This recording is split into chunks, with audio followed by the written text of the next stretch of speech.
Rowan, we need to talk.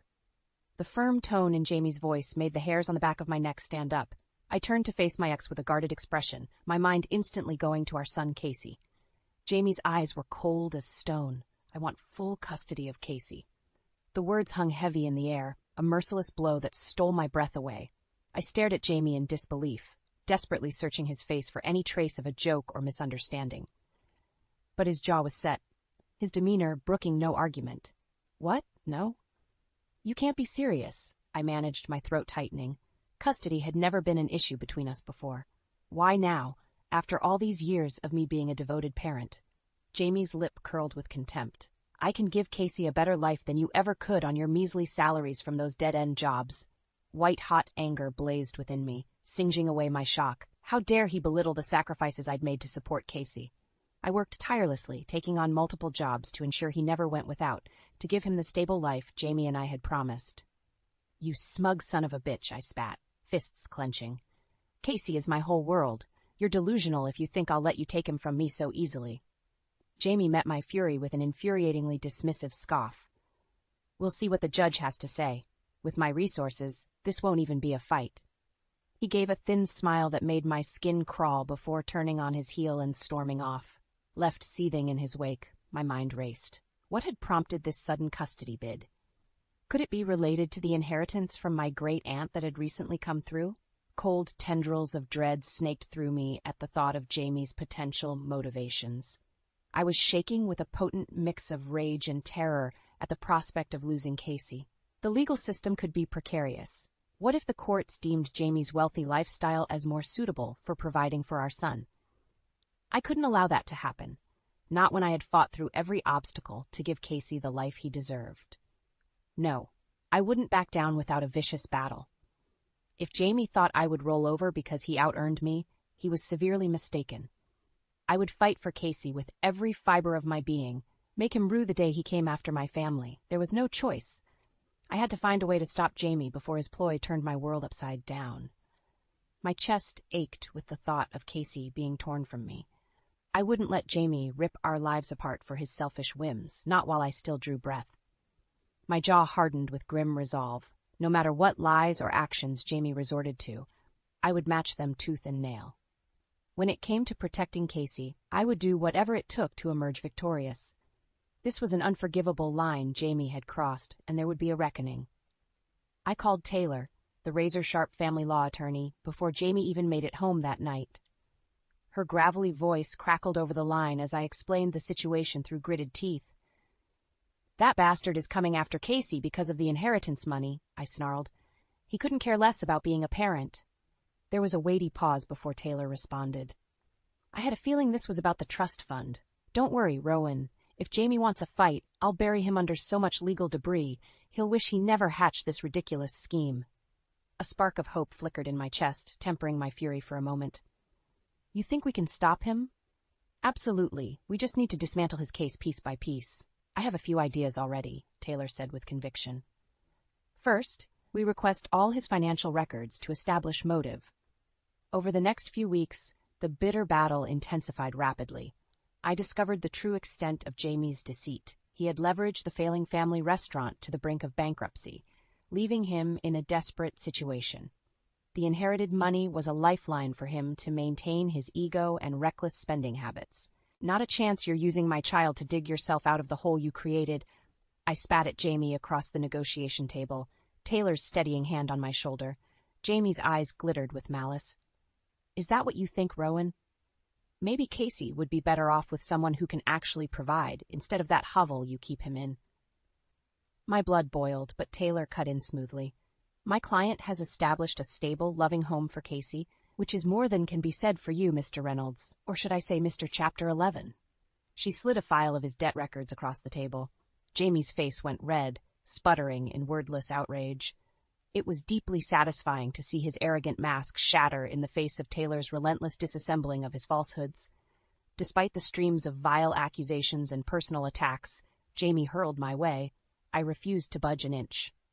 Each round fired only strengthened my resolve. Nothing would make me abandon Casey. Not while I was still breathing. Unfortunately for Jamie, his underhanded tactics soon came to light, thanks to Taylor's ruthless investigative skills. The court wasn't impressed by his transparent grabs for money and fabricated narratives about my incompetence as a parent. Jamie grew increasingly flustered and desperate as the case progressed. One day before a hearing, Taylor warned me with a grim look. "Jamie has hired a private investigator to dig into your personal life. Be prepared for anything, Rowan." I clenched my jaw, having expected such wretched behavior. "He can try whatever he wants. I have nothing to hide. My focus is Casey, always has been." Taylor nodded firmly, "And we'll make sure the court understands that crystal clear." As the custody hearing loomed, I braced for the worst, but my conscience remained clear. Whatever mud Jamie tried to fling, it wouldn't stick. Not when I had sacrificed so much for the well-being of my son. If losing was inevitable for Jamie, I would make sure he paid a heavy price for his despicable, selfish actions. Casey's life was not a bargaining chip to be played. I would fight until my dying breath to protect the loved I cherished most. As the court proceedings dragged on, Jamie's desperation escalated to unsettling new heights. He began lashing out at me publicly, no doubt hoping to sway opinion by painting me as an unfit parent. Oh look, there goes Rowan, the devoted single parent who chooses dead-end jobs over spending time with their own child, he sneered loudly at a community event, ensuring his venom carried across the park. I felt dozens of eyes burning into me, but refused to show weakness by reacting. Taylor had drilled it into me to never engage, no matter how vile Jamie's taunts became. Thankfully, our community wasn't easily fooled. A group of parents from Casey's school, including my closest friend Angela, swiftly came to my defense. "That's rich coming from someone who hasn't bothered showing up for any of Casey's events in years," Angela shot back fiercely. "We've all seen how Rowan bends over backwards as a single parent." Jamie flushed an ugly crimson, finally skulking away after failing to goad a response from me. I caught Casey's eye from across the park, and my heart clenched at the pain etched on his face from witnessing that ugly display. The nights grew longer as legal fees mounted from fighting Jamie's scorched earth campaign. My work shifts had to increase to keep the bills at bay, leaving me with little downtime. I longed for a break, but persevered knowing it was all for Casey's well-being. At my wits' end one evening after a double shift, there was an unexpected knock at my door. I was overwhelmed to find Angela and a few other parents with armfuls of home-cooked meals. "We know things have been brutal lately, so we've formed a meal train to lighten your load where we can," Angela said simply, wrapping me in a tight hug. I could only nod wordlessly, unable to find the words to express the depths of my gratitude at their kindness and support. After living on granola bars, the smell of hot food made my eyes water. It was a poignant reminder that while Jamie attempted to tear my world down, I wasn't alone. That night, I tucked a sleeping Casey in, undisturbed for once without me having to be at work. My eyes traced the contours of his cherubic face, my heart swelling with profound love and the determination to never let Jamie remove this precious presence from my life. The tide began to turn, as Taylor uncovered more financial improprieties in Jamie's records. He had massively understated his debts and overhead, no doubt hoping it would look more viable for him to pursue custody. At our next court appearance, Taylor systematically dismantled the stability Jamie professed to offer Casey if he were granted custody. "Your client's business has been delinquent on rent for over 6 months and has an unpaid tax lien, does it not?" Taylor grilled Jamie's lawyer, barely suppressing her disdain. Jamie squirmed in his seat, shooting me a withering glare that I deflected with stony indifference. For too long he had believed his money and status could insulate him. No more. Mr. Reynolds is grasping at straws, trying to leverage his child for money due to his own sloppy business mismanagement. Taylor warned the judge. Does that sound like a parent prioritizing their child's well-being? When the judge's flinty eyes bored into Jamie, I saw the first flickers of doubt and fear cross the man's smug veneer. For once, the gathering dark clouds appeared to be swirling around Jamie instead of me as the case reached its pivotal stages. But I took no pleasure in it. My sole focus was safeguarding Casey's future. Whatever the personal or financial cost, there could be no surrender. Not when protecting my son's welfare was the purest cause I would ever fight for until my dying breath. The escalating custody battle was weighing heavily on Casey. I could see it in the slump of his small shoulders, the dimming light in his eyes. My heart ached for the toll this was taking, for the childhood innocence being chipped away by the unrelenting adult hostilities. No matter how much I tried to shield him, to maintain a sense of normalcy, Casey wasn't immune to the tensions slowly strangling our household. Jamie's barrage of attacks and malicious rumor-mongering could only be deflected for so long. One evening, when I dragged myself home from the hospital well past midnight, a bone-deep dread seized me at the darkened windows and deathly silence enveloping the house. "Casey?" I called out, my voice breaking the unearthly stillness as I dumped my bag. No response. Panic rapidly constricted my chest as I tore through the rooms. The bed was empty, covers flung haphazardly aside. Casey's treasured stuffed elephant lay discarded on the floor, staring up at me almost accusingly. I frantically punched in Taylor's number with trembling hands. "He's gone," I stammered when she picked up, barely holding it together. "Casey's gone." To her credit, Taylor remained calm as I spiraled, grounding me long enough to organize a search party to comb the neighborhood and alert the authorities. Within the hour, concerned neighbors and friends fanned out, calling Casey's name into the inky blackness between street lamps while cop cruisers prowled the vicinity. Part of me viciously hoped this was Jamie's doing, that he had taken things to this level to regain leverage over me. Because if not, the alternative, that Casey had reached his breaking point from the chaos and run off alone, was too unbearable to accept. Dawn was breaking before a blessedly familiar voice pierced the fearful hush that had descended. "Over here! I found him!" Angela yelled, cradling a trembling, tear-stained Casey. I ran like a woman possessed, skidding to my knees and enveloping my son in a crushing embrace, fear and relief crashing over me in waves. Thank God he was all right. For a few harrowing hours of frantic darkness, I thought I had lost the anchor of my entire world. Casey mumbled apologies into my shoulder between hitching sobs. I pulled back, gripping his small face in my hands to look him square in the eyes. "Don't you ever scare me like that again, you hear me? I can't lose you, Case."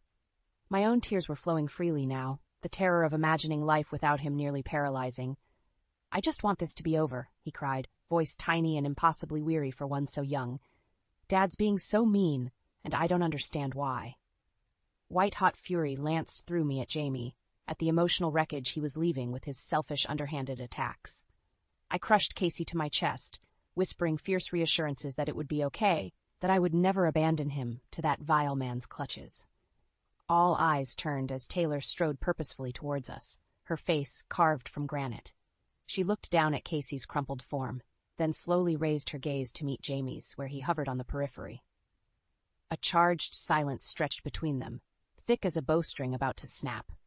Taylor's voice cut through the tension like a whip crack.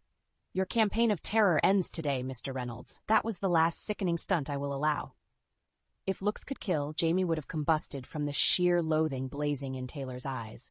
My own rage roiled at a fever pitch, the instinct to lash out nearly overpowering, until I felt Casey tremble against me, a heart-rending reminder of who needed protecting most.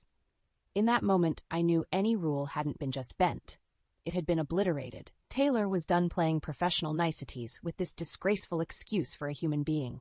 All barrels were being unleashed. And though it both terrified and gratified me, I silently vowed to let the mask drop too, and match any brutality if that's what it took to shield my son. For Casey, I would wage mutually assured destruction against Jamie if needed. There would be no more half measures. Either Jamie backed down immediately, or I would mercilessly, remorselessly, grind every last one of his depraved ambitions into dust. In the aftermath of Casey's terrifying disappearance, an uneasy truce settled over the custody battle. Outwardly, at least, because behind the scenes, Taylor had gone nuclear in her determination to finally bury Jamie once and for all. "We're going scorched earth from here on out," she informed me one evening, a feral glint in her eyes.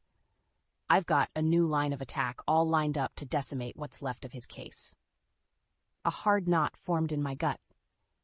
After the stunt Jamie had pulled with Casey, part of me wanted to hear Taylor's plan, to have her lay out exactly how the killing blow would be delivered to that depraved, egomaniacal monster. But another part, the part that still remembered the guy I had once loved and built a family with, that part felt sick over the prospect of utterly destroying him, no matter how vile his actions had become. What would be left of my own humanity if I went along with Taylor's ambush? Could I go through with it and still look Casey in the eyes? These turbulent thoughts must have shown on my face, because Taylor's expression softened slightly. "Listen, Rowan, I know this is an impossible situation, But he brought this maelstrom upon himself by using Casey as a pawn. You only wanted to protect your child. I rubbed my temples wearily. I know. It's just, I can't help but wonder if there's any shred of decency buried in there, Like, should we be taking the highway instead of going full nuclear? Taylor fixed me with a level stare. You want my honest opinion? Jamie disavowed any right to human decency the moment he tried to use his own flesh and blood for financial gain. Her words hung heavily between us, undisguised disgust twisting her features. Suddenly, Taylor pushed a folder across the table towards me. Which is why I think you need to see this, so there's no room for doubt left. Hesitantly, I thumbed open the file, ice prickling along my spine when I recognized Jamie's looping scrawl detailing an elaborate fraud scheme to siphon money from Casey's trust fund. The pages heavily outlined how he could bypass oversight by attaining sole custody. There were calculations for ensuring maximum payout, notes about manipulating legal loopholes. It was all there in terrifying clarity, leaving no ambiguity to Jamie's depravity. I felt bile rising as the full extent of his betrayal really hit. My head swam with horrifying visions of Casey forever scarred and disillusioned by this monstrous revelation about his dad. A piece of me still loved the man I had once built a life with, had a child with, but that man was gone, devoured by greed and self-interest. There was no redemption to be found, only a vile, grasping husk masquerading as a father.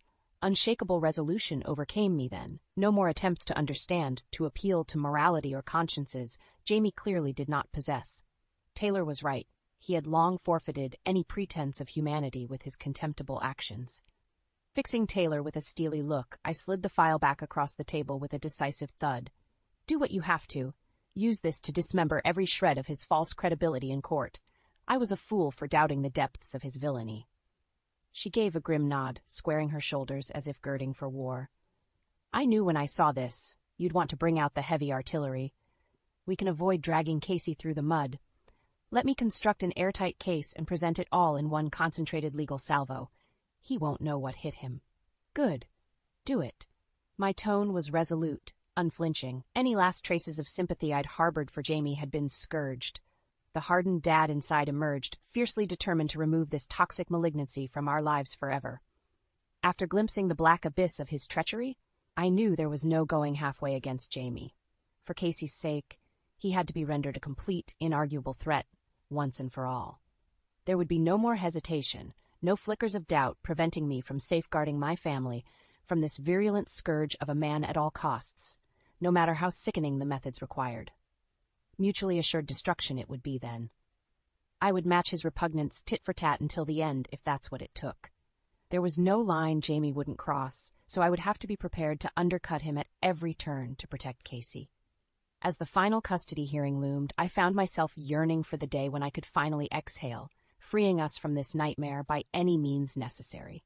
No price was too high, no tactic too severe, to guarantee Casey's well-being would never again be jeopardized by that mercenary, diabolical shell of a man. The tension was thick enough to choke on as we filed into the courthouse for the long-awaited custody hearing. Jamie shot me a withering glare, no doubt still stewing over the damning evidence Taylor had presented. I met his gaze levelly, refusing to show an ounce of fear or hesitation.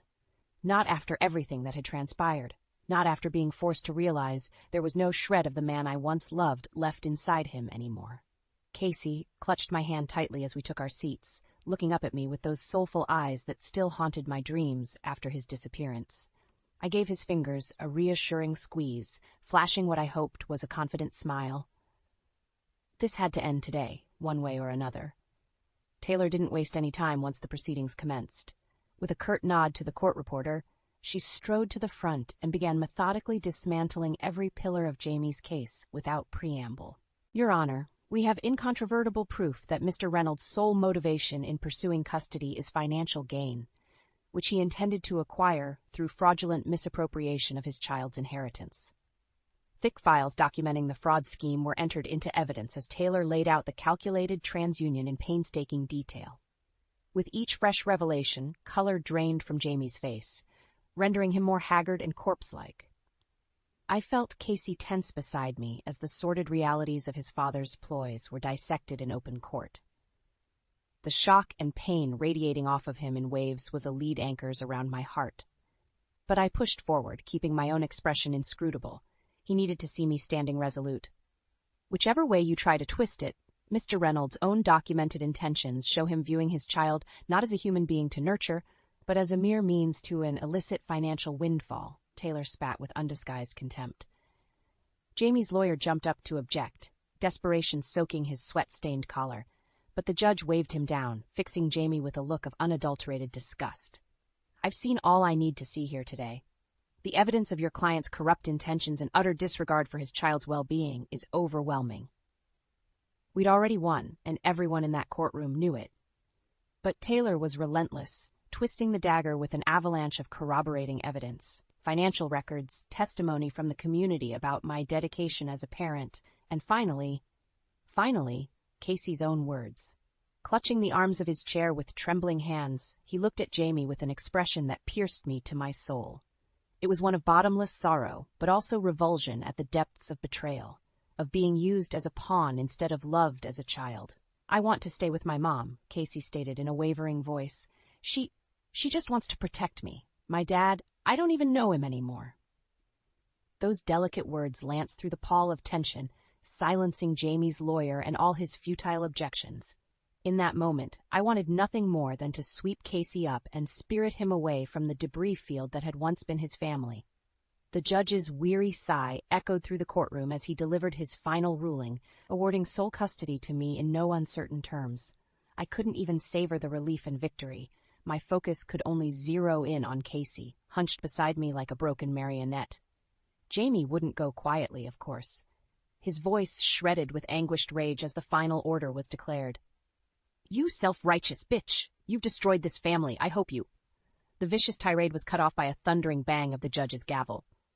That's enough from you, Mr. Reynolds. The court has issued its final decision, and you will abide by it. Your actions have been utterly reprehensible, and you'll be lucky if more serious charges aren't brought after this disgraceful scheme. And just like that, it was over in an anticlimactic rush. Jamie slumped back in his seat, mouth still moving in silent curses. I couldn't even work up the effort to feel smug or victorious, only a bone-deep wariness. Beside me, Casey was trembling, shoulders shaking with silent tears. Without a word, I pulled him tight against me and just held him while he wept, uncaring of who saw the tattered remains of my family strewn about the courtroom. In that moment, I felt only profound relief that we had survived Jamie's poisonous reign, his cancerous influence now finally excised from our lives forever. Finally, I could begin trying to mend the priceless bond he'd taken a sledgehammer to. As for what lay next, I didn't have the faintest clue. All I knew was that we were free. In the days following the custody ruling, an uneasy quiet settled over our household. Jamie was finally out of our lives for good, but there were still tremors from the seismic disruption his malice had caused. Casey withdrew into himself, haunted by the harsh truth that had come to light about his father. The disillusionment was so palpable, it hung over him like a weighted blanket. I ached to see that bright, vibrant spark extinguished from his eyes. We treaded lightly in those initial weeks, both still processing the emotional trauma only now given space to breathe. There was relief, yes, but also a profound emptiness where the turmoil had previously existed. Jamie, predictably, didn't go quietly into that good night. Threats of appeals and even more vicious personal attacks came raining down from his side. But they rang hollow after the final court smackdown, desperate gasps of a dying man. Instead, it was Taylor who broke the fragile peace with some surprising news. The DA's office is strongly considering criminal fraud charges against your ex for the custody scheme, she informed me one afternoon over coffee. I nearly dropped my mug, staring at her in shock. Part of me had been so focused on winning the custody battle that I failed to consider any further legal ramifications for Jamie. Seeing my alarm, Taylor held up a placating hand. I know, it's a cannonball out of nowhere, but the evidence we presented opened up a whole Pandora's box of financial crimes and very likely jail time for your ex. My head spun. The idea of Jamie potentially being imprisoned was almost too staggering to contemplate, not after being immersed in his toxicity for so long. I don't know what to say, I stammered out finally. Does Casey need to be involved at all? He's already been put through so much because of that bastard. A grim look crossed Taylor's face. Unfortunately, yes, they'll likely want his testimony if charges are filed. The DA will try to minimize things, But Jamie's schemes directly involved Casey as a victim, too. White-hot rage flashed through me at the thought of subjecting my son to any more torment related to Jamie's sociopathic actions. He'd already been through enough destructive turmoil, forced to face shattering revelations about his own parent. At the same time, a tiny, vindictive part of me murmured that it was only right for Jamie to face the highest accountability possible for his sickening crimes against his own family. Days later, the call came that charges were indeed moving forward against Jamie for fraud, embezzlement, and a slew of other financial improprieties related to the custody case. The DA's office wanted to meet with Casey to gently explain the situation and how his involvement would proceed. I considered denying them, taking the Salem head-in-the-sand approach to shield my son, but Casey, bless his brave heart, made the choice for me. "I want to do it," he stated with a quiet fortitude that both inspired and broke my heart. "Dad has to finally face everything he did the right way." So we went, stomaching the legalese explanations and the process staging for Casey to recount some of the turmoil and fear Jamie's skullduggery had woven into our lives. And through it all, Casey held firm, unflinching in his resolve to hold his father to account.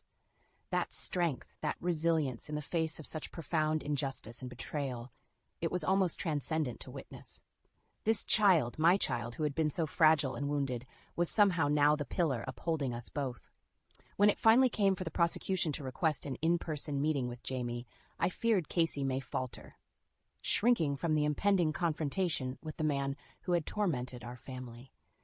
Instead, he stunned us all by looking the prosecutor dead in the eye and saying, "I want to be there when you talk to him. He needs to see the consequences for how he treated us." On the day itself, I was a wreck waiting outside the cold, sterile conference room. But Casey remained stoic, tome and focused as the prosecutor and I watched through the two-way mirror. Jamie was momentarily jolted from his usual bravado when faced with Casey's unflinching presence. Maybe it was a fleeting glimpse of recognition for the damage his selfish actions had wrought. "Case, son, please. You have to understand. I did what I had to for this family," he pled, the words sounding hollow even to my ears. But Casey was unswayed, leveling his father with a maturity and composure that surely withered whatever shred of soul Jamie had left. "No, Dad," he said evenly, "this was only about you and your greed, not the family." That simple truth, delivered without malice or anger, seemed to deflate Jamie like a popped balloon.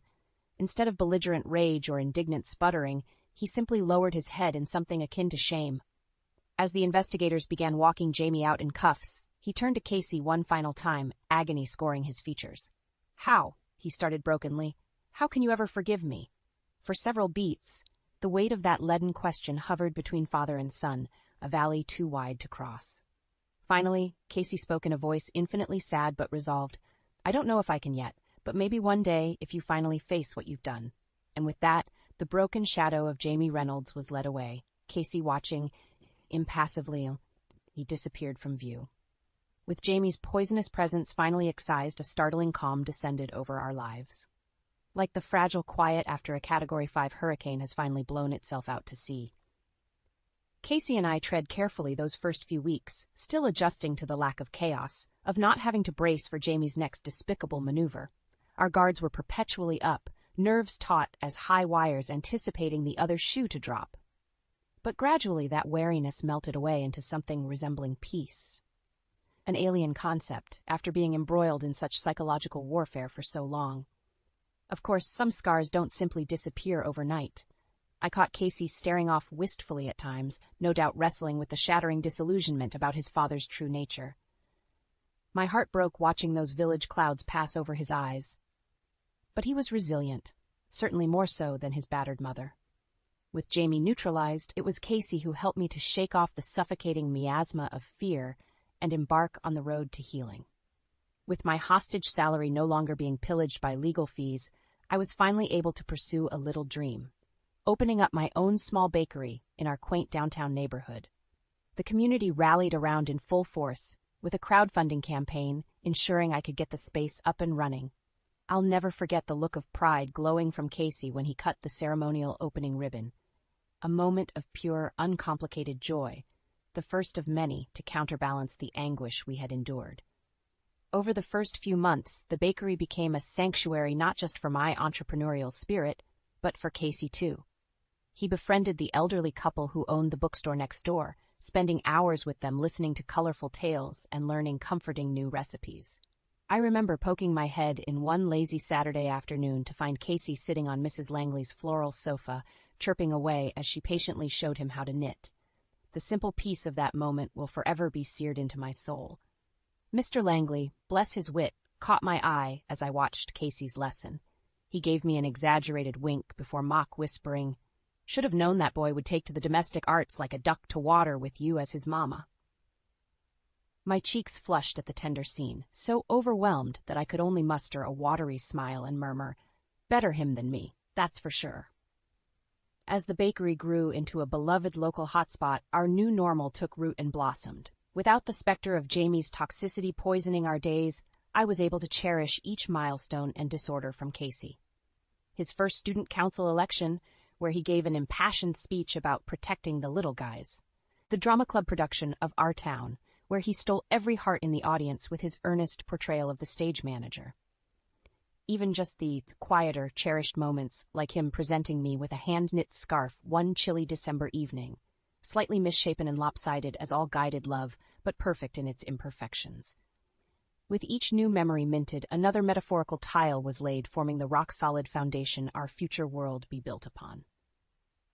One strengthened by our shared triumphs over adversity, by the powerful lodestar of our familial love fortified through the crucible. When the cooking classes and baking demonstrations I hosted at the shop started generating some local media buzz, part of me felt a flicker of petty satisfaction. Not just at proving the self-sustaining life I'd built despite Jamie's vile machinations, but at glimpsing how deliciously it must have stung his ego. Still, I never reveled in that gratification for long, merely acknowledged it brusquely before turning my focus to what mattered most, savoring our hard-earned serenity while planting the seeds for future joys. Because in the end, watching Casey gradually blossom into a resilient, kind-hearted young man was the finest validation I would ever need. With each assured step he took, it repudiated Jamie's sneering assertion that I was unfit to parent. We had risen, tempered by fire instead of broken by it. Our bond, our family unit of two, inevitably became stronger through the grueling test of perseverance, and the sacrifices, the suffering, it all dissolved into an insignificant abyss, eclipsed by the radiant light of our legacy persevering. As midnight inevitably fell on Casey's high school graduation night, we stood in the warmly lit kitchen amid confetti and celebratory chaos. He wrapped me in a tight, lingering hug, whispering, "Thank you for never giving up on me, on us. I know the road wasn't easy, but we made it through, together." Tears of profound pride and love blurred my vision, reducing the chiseled young man before me into the bright-eyed little boy I had fought tooth and nail to protect from harm. Voice choked with emotion, I whispered back the words that encompassed my entire universe. "That's all that will ever matter, Casey. You and me withstanding any onslaught as long as we have each other. Nothing and no one will ever make me forsake that, I promise."